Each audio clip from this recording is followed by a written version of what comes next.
आता तरी पुढे हाची उपदेश नका करू नाश आयुष्याचा. तो कोबाराय सांगत आहे की आता तरी पुढे हाची उपदेश म्हणजे नेमकं कधी तो कोबार आहे आम्हाला समजत नाही, समजून सांगा. तर ऐका, आता तरी पुढे हाची उपदेश म्हणजे काय की बाबा ज्यावेळेस तुम्हाला कळालं संसार खोटा आहे परमार्थ खरा आहे, ज्यावेळेस कळलं ना तेव्हापासून तुम्ही सावध व्हा आणि मी जो उपदेश सांगतोय तो तुम्ही फॉलो करा, असं तुकोबाराय म्हणत आहेत.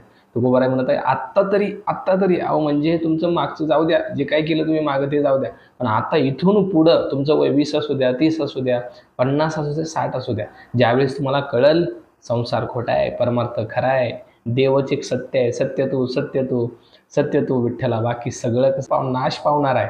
आपला देह तरी कसा आहे, नाशिवंत देह जाणार सकळ, असणार आयुष्य खातो काळ सावधान. त्यामुळे इथून पुढं ज्यावेळेस तुम्हाला कळेल ना खरा देवच आहे बाकी सगळं खोटं आहे, इथून पुढे असणारा उपदेश तुमच्यासाठी हित ते करावे देवाचे चिंतन करून या मन एकविध.